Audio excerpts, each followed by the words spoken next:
Hi, I'm Stewart Spinks and welcome to episode 309 of my podcast, Beekeeping Short and Sweet. The plans for the week changed considerably because of the rubbish weather. It's been cold and wet, and yet we found ourselves picking up a swarm from a stack of supers. A swarm in July, as the saying goes, yet I often find it's well worth some effort. Listen in to hear why.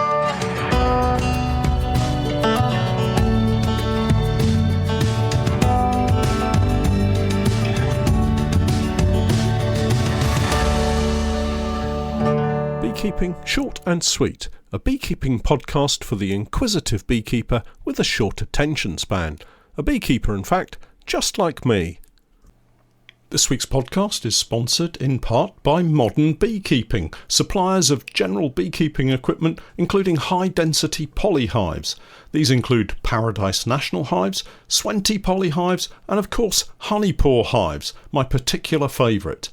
More than this, Modern Beekeeping also supply traditional cedar and pine hives, a range of very effective bee feeds called Apimix and Apipasta, and a full range of all the must-have beekeeping equipment for every beekeeper. For all your beekeeping needs, contact Paul at Modern Beekeeping by visiting their website www.modernbeekeeping.co.uk. Hi everyone, welcome to my beekeeping podcast, and it's been a week of crazy cold and wet weather, a disappointing start to July, and I guess it's a continuation of our poor spring weather. I watched a weather forecast a couple of nights ago, and the talk was of below average temperatures and higher than normal rainfall, all of which makes for a tough beekeeping summer. It challenges all of us with inspections and the question of when to add supers if adding a super is an option at all with this current weather trend.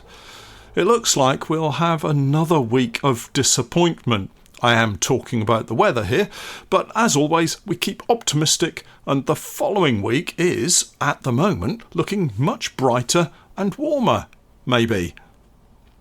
All of this disappointing rain and cold, however, does give me a chance to turn my attention to the honey room, and that means finally getting some oilseed rape honey into the Apimelter. The Apimelter because I've not been able to extract in good time, so all of the frames have granulated. Actually, this was a deliberate plan on my part, as we wanted to renew the comb in a lot of our super frames this year. I'm very lucky that we have plenty of supers in reserve to use each year, and those loaded with foundation have been sat ready to go onto the hives as they're needed. Well, if they'll ever be needed this summer, of course. Super frames don't need the same kind of regular renewal as brood frames.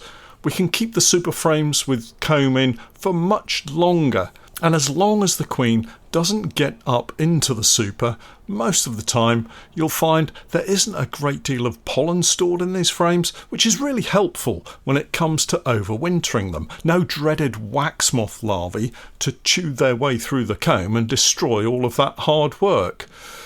Over the years, I've had plenty of drawn supers to store over winter, and it's always those that have a little residual pollen that seem to get targeted. These days I've taken to being pretty ruthless in removing any that have pollen and getting them rendered down and set up again with foundation. The rest get stacked on a pallet with a queen excluder on the bottom and a roof on the top. They always seem to survive perfectly well like that, and if we get a nice chilly spell over that winter period, it helps to kill some of the bugs that might be in them. But let's not get too far ahead of ourselves. Hopefully we still have a lot of beekeeping to get through before we're stacking supers to store over winter. Back to the here and now, and we've had a swarm turn up in our Fishing Lakes apiary, not from one of my colonies, I hasten to add, as we'd carried out inspections just a couple of days earlier and everything was fine and settled in all of the hives.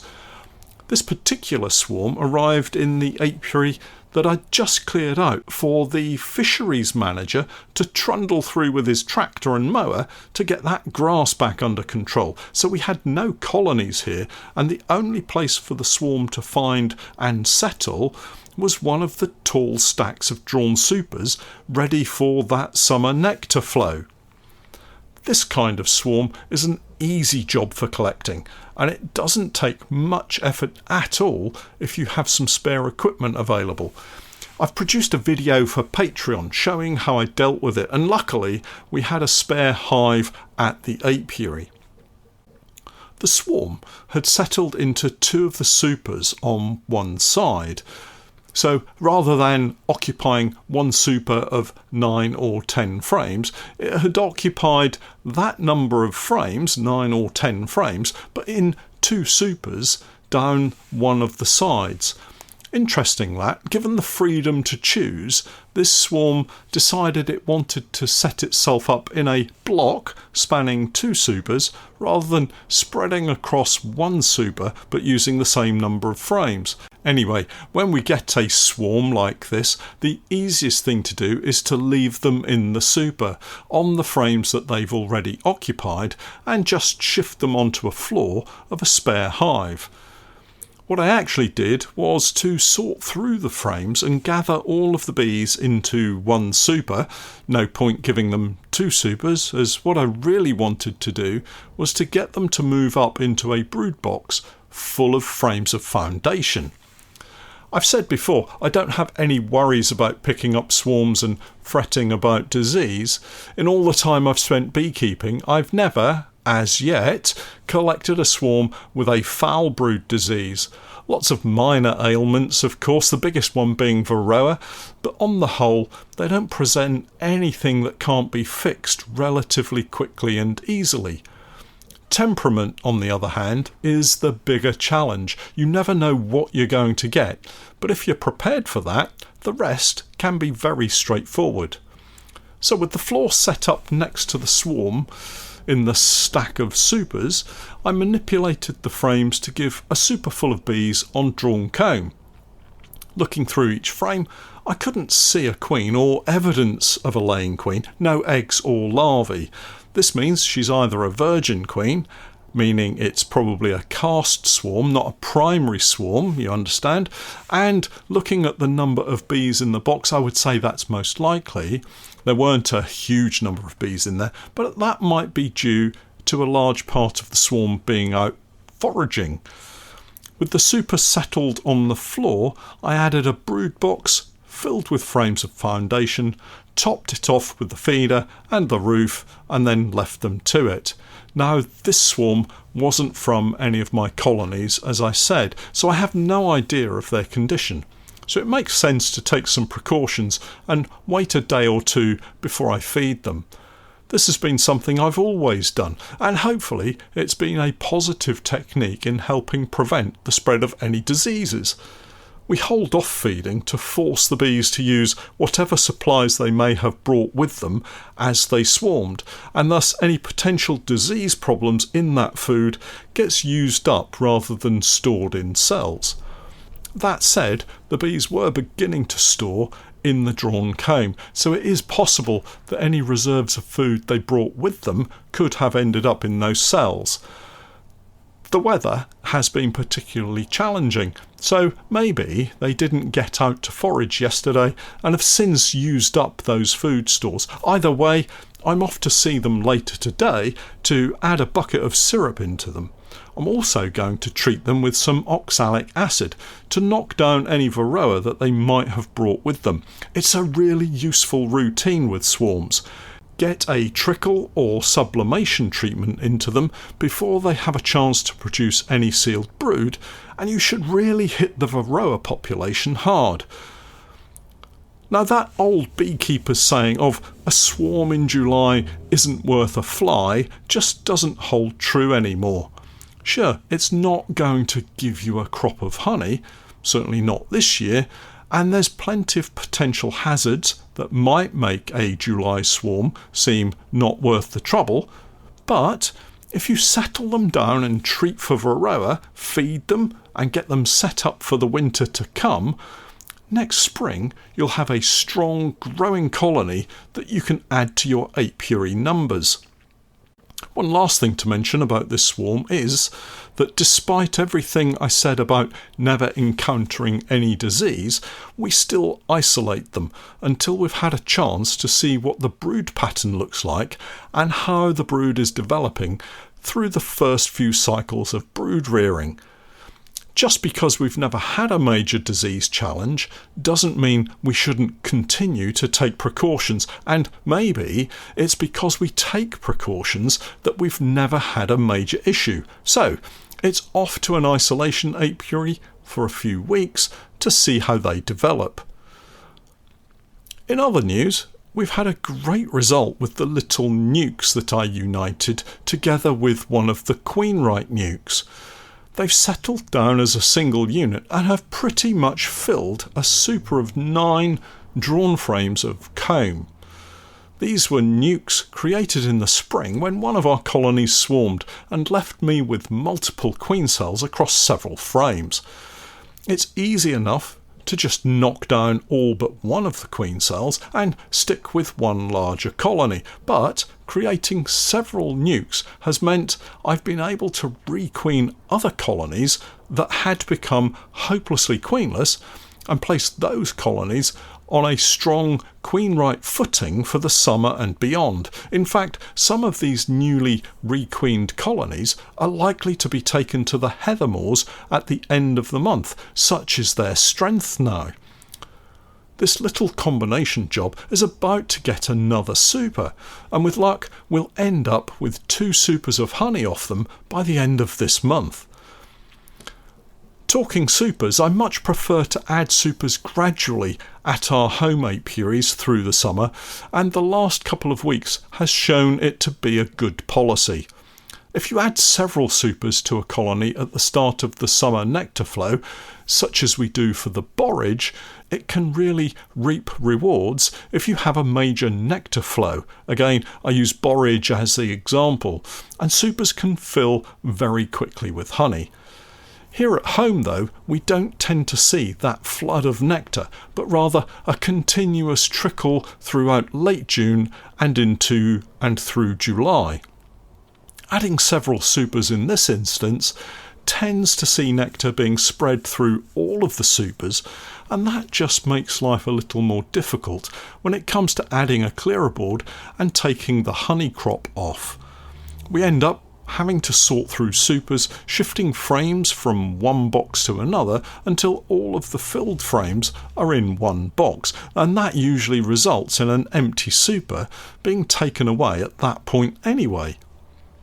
Much better to add a super, get it filled with nectar and reduced to honey, watch for the bees to start capping off the cells across all of the frames, then, if there's still time, add another super. That way we get a full box of honey ready to come off and not lots of partially filled frames. Of course, the bees have been eating quite a lot of their stores in recent days. The weather has really had a major impact on the crop that we might expect this year. Of course, it's better to have well-fed and healthy bees than to take away their food and find them starving just a week or so later. That's one of the reasons I prefer to remove supers all at once at the end of the summer period and not in 2s and 3s as they're filled and capped. Thinking about the borage, the recently united colonies that I combined into one are doing very well with the super of cut comb foundation that I gave them last week too. This is one colony where, once again, the normal rules that I use are somewhat flexible and with good reason. For this colony, instead of adding a few drawn supers because they're on the borage, I've only added one box of frames with cut comb foundation. The reasons for this are quite simple really, and hopefully you'll see the logic in my thinking. First off, I want to get the colony making comb and drawing down the cut comb foundation.